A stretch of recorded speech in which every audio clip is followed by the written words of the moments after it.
Yeah, I'm not watching this. Yeah, nobody cares. There are a lot of things in this world I'll say I quote-unquote can't live without, but horror games are on that list. Or at least people watching them. I've never been much of a gamer when it comes to actually playing horror. Stop screaming! Stop! Within these recent years, a new studio has been constantly making quality horror games, calling themselves Puppet Combo. Their specialty is with the PS1 retro style that you've probably seen everywhere, and are likely some of the biggest pioneers when it comes to this new wave of horror. While they work on their own games, they become a publishing studio that goes under the name of Torture Star Video. Of the many games that they've published, the games by Black Eyed Peas are the ones that really catch my eye the most. This dude or team, I'm pretty sure it's dude and a guy named Henry, but anyway, makes PS1-ish games, but their games are fucking weird. It's like a bad mesh of good and bad. Like, it's clearly not the highest quality game ever released, but they don't take themselves so seriously that it legitimately sucks or is a bad time. The games are campy and honestly just really funny whenever I play them. I don't know if that's the intention, but that doesn't matter for me because I honestly find myself enjoying these games a lot. And honestly, one of the games on this list is my favorite of modern horror.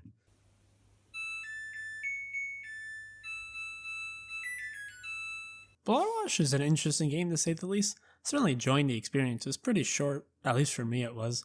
I finished in about an hour, I'd say, and I honestly don't regret it and don't want to get my refund. The main premise is a lady goes to an out-of-town laundromat. While she's there, she encounters a quote-unquote room ripper. It's silly, it's cheesy enough to be entertaining and fun, while being serious enough to actually have suspense and tense moments. Something that I don't quite get. Something I don't quite get is how freaky the textures get. I know it's like an engine bug, but I find it humorous if I'm being honest. The main thing that I absolutely need to mention about this game, and especially in Gates of Hell, is that all of these characters are so, entertaining for, no reason. Even though all of them have, 10 unique lines at most, I would honestly love to see them talk way more than the main character. In particular, the neighbor Grunkle Stan. Now, this isn't a diss on the protagonist by any means, but, it's not exactly that she had the most distinct or unique personality. She's a very reactive character where everybody just kind of, falls in line with her and she doesn't do anything. But in general, I enjoyed the simple, entertaining experience. And honestly, as a first go for this guy, it was pretty good. But I do want to be honest and say that Gates of Hell was tenfold more, just fun.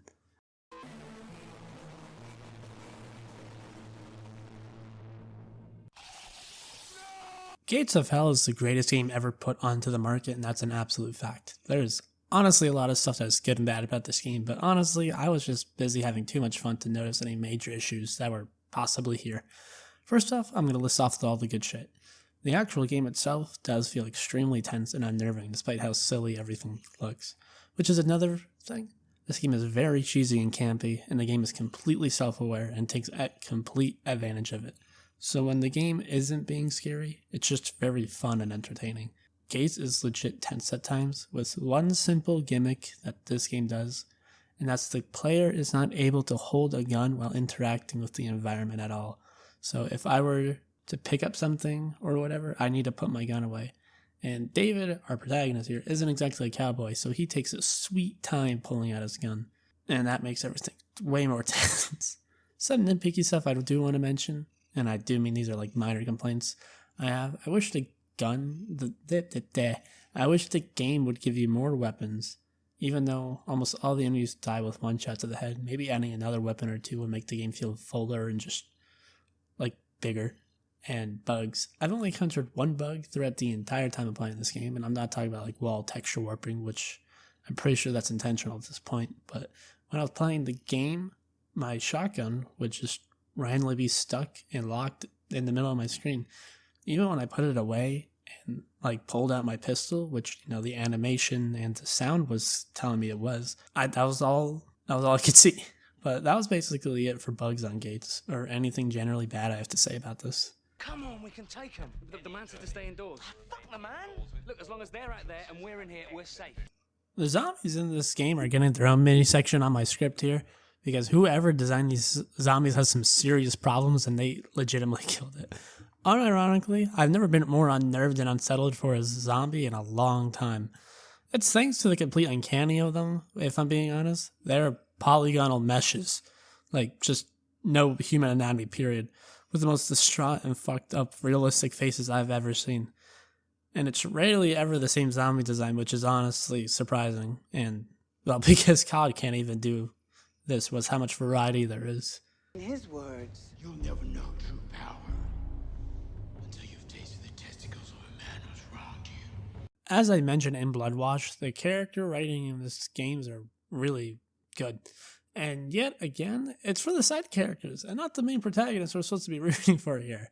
Unlike the Bloodwash, though, Gates has the player surrounded by a group of like 5 survivors and a buck naked dude that shows up later in the game. But Grunkle Stan makes his appearance again, so in a way these games are actually connected with one another. But the other 3 have distinct and interesting personalities that make them feel, unique, as I like to say in this series, and entertaining to follow around.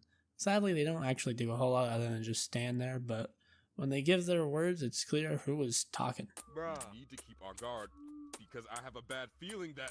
Will you kindly shut the hell up back there? Man is a hero. We can't let his death be in vain. More stories overall, not just game. More stories overall, and not just games. Need more side characters like this. Just a cast of characters with their own individual personalities that can clash with one another. I can't fucking compete! I just can't fucking compete! Can you get the fuck out of my face? Sniper Killer is a weird ass game, man. Like, even for Black Eyed Peas, this game is really fucking bizarre. This game splits in between 2 protagonists, a sniper that is contracted to set out and, kill people he's supposed to be killing, and a detective that's investigating these murders. The 2 sides of the game cannot be any more different. The detective side of the games feels like, usual shit you'd expect from a Papa Combo game or Priest game. Anyway, going around investigating shit and interacting people and the environment, while the sniper seriously makes me feel like I'm on drugs sometimes. Like, whenever I'm playing him, I always felt loopy or like something was wrong. Not exactly sure that makes sense. Like, whenever I played him, I always felt loopy or like something was wrong or missing. Not exactly anything made sense here. And I would just randomly have to go pick off and kill people, which I guess is kind of the point. But in between missions, the player would go back to the sniper's home. You can really tell that this guy is going through, something. He's either extremely bummed or extremely on drugs. But I can't tell because his home is all trashy and weird ass shit keeps happening that makes this section of the game feel even more funky and surreal. I'm pretty convinced this is on purpose, which dude here did a little too well. I was uncomfortable playing through his parts sometimes, but that's just the environment, and, the gameplay itself is cool. It really is just a simple gameplay loop, though.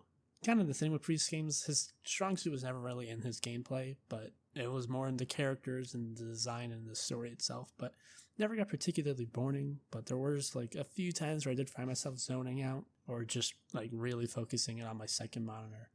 I will say, though, that this is very clearly the most ambitious game that Black Eyed Peas has made so far. Sniper Killer, Gates of Hell, and Bloodwash are all very good, no bad games. Black Eyed Peas clearly has a lot of passion and energy for these projects, and now whether he has the skill for it is up to, whatever anybody wants to think of it. I personally enjoyed these games all equally, considering how different they are from one another. He certainly decided to experiment with these games, choosing vastly different types of genres, and honestly, he didn't really exactly fail at any of them. Clearly, this man has potential and should continue this, if I'm being honest.